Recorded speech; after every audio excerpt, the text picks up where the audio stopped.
back here with a nice fresh coffee, some vanilla aroma in there, so it's nice. And we've cleaned up the case here with some brake clean and a rag, cleaned up all the stuff, blew it out with compressed air, so that's ready to be assembled. So here we have a bunch of the transmission parts we're going to be putting on. We have the new axle bearings, axle seal kits, heavy duty transmission mounts, some of the bushings and seals for the that's for the clutch lever. These are for the tail housing where the hockey stick comes in.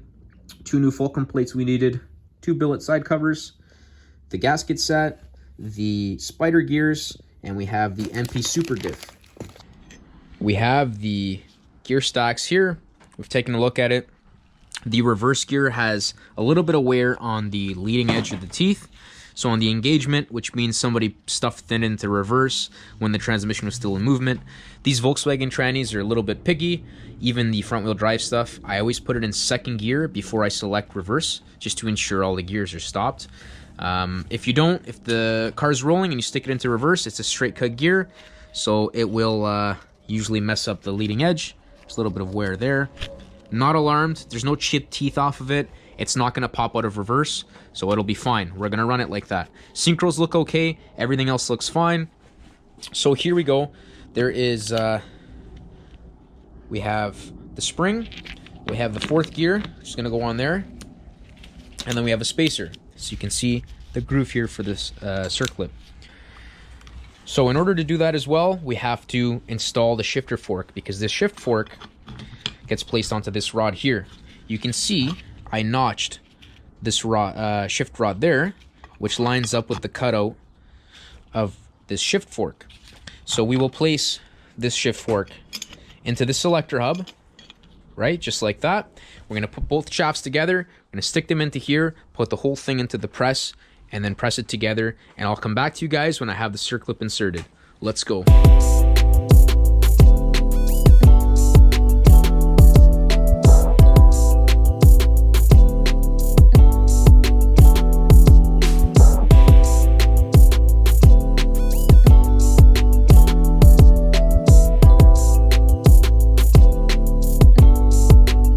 And everything is assembled correctly, so the snap rings are all on. Great. So now we have to put the shift forks on. I did get the first one on already because I had to. That this edge here is lined up perfectly with that notch, and it's just sub flush. So that's how it was when I took it apart. Perfect. That's tightened down now. We're good to go to move on. You can see everything's still moving freely, which is super important. And then I'm also going to move that selector and make sure that's okay. We got to move on to this one up here now.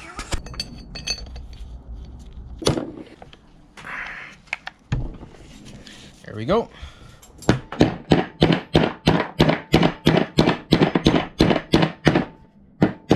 There you go. So just the end here is probably a little bit peened over. So now that's slid over inside. I'm gonna line up our marks here. You can see here that I have a witness mark here, which lines up straight as the 3-inch cutoff wheel hit here, and then it hit here. And then I have another notch at the top here. Right. So these are an 11 millimeter. I use a stubby wrench. Fits in here good. And there we go. That selects the 1 gear there. So we'll just hit it from the top. Okay, it slides down. And that gear is now engaged. You can see here we're rubbing too far in the down direction. So here we go. Loosening off the 11. We are going to slide it up slightly so it's not applying so much preload. It's on the detent right now, so it's centered up on the detent. And I'm just centering up the selector hub in between the 2 synchros, so it's not applying tension to either of the synchros. So that's the spot for it right there. I'm gonna tighten this down. Neutral. Spins a lot better. So here we have the reverse actuator. So on this arm here, I'm gonna go ahead and stick this guy in here, and then it threads into this shaft. So we have that tightened in there. This is a reverse gear here. We have a little bit of damage on the leading end. Same thing as the gear that's inside here. Here we have the shift rod pulled all the way out, so reverse is engaged. You can see in here that it's bottomed out. This pivot point here, so by adjusting this 15 millimeter, you change the pivot point of this selector arm, right? So it's got the fork on the end. And if we place the reverse gear directly inside that, you can see that the alignment is not great, right? So we're gonna go ahead and lower that pivot point, so it'll bring the gear into further contact. In order to get this adjustment done, you have to loosen this off, take this off, loosen off the nut here, then you have to place this back into neutral, and then you're gonna have to select this fork up into first gear, right? So once this is up into first gear, then you're able to bring this arm up vertical, and you can actually twist it slightly and actually pull it out.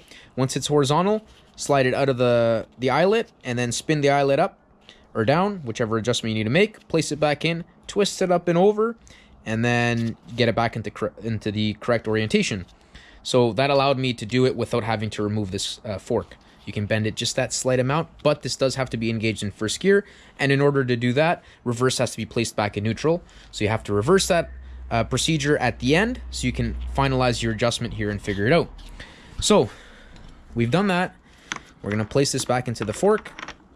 And now you can see that in the fork, the alignment of the gear is much, much better, right? So it's gonna be riding essentially perfect contact.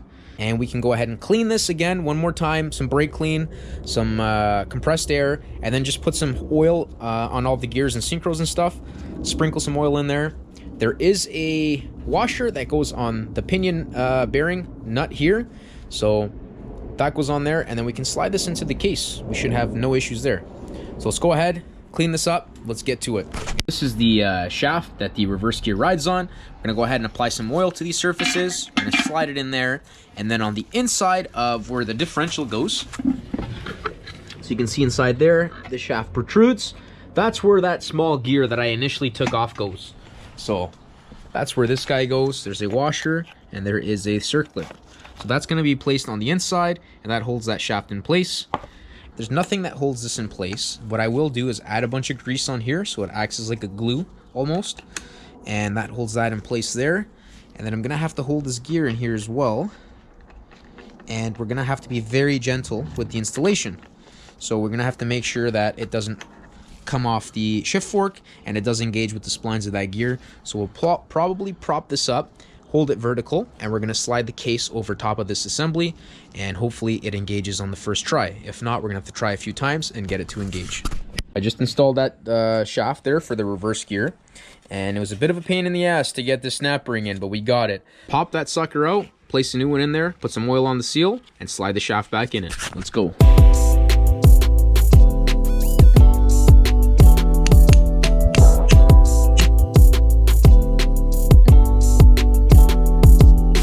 We put some right stuff on this surface here.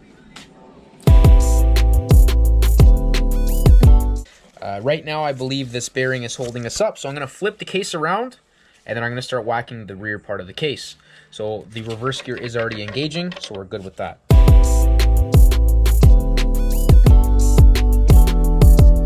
We have our torque wrench set up for 14 foot-pounds. That's the spec for these. So here is the pinion nut. I've installed the pinion washer, just sitting in there now. Thread this guy on here. And we're gonna use the drift and the hammer, and we're gonna drive it home. All right, here we are. We have our transmission assembled. As you can see, the hardware is different in this clip than the prior one. So the pinion nut's tight now. Everything spins nice. There's no lash that you can feel to your hand. Although there is that spring that's internal. I'm much happier the way it is now. So here is a 24 thou shim. So this was inserted between the pinion bearing and the inside of the case. So that shim, we left it in there the same way it was, assembled the whole case, tightened the back bolts, tightened the pinion nut, and this was stuck solid. So there is way too much preload on this pinion bearing at the front. Took it apart, measured the shim, took the shim out, placed it all together with no shim. I was gonna check the lash, and it's actually perfect. So I'm not gonna be adding any further shim. I'm happy the way it is here. And we assembled it with washers and nuts. The problem here is the case is already starting to separate because of the magnesium is soft. I noticed that when I took the case apart.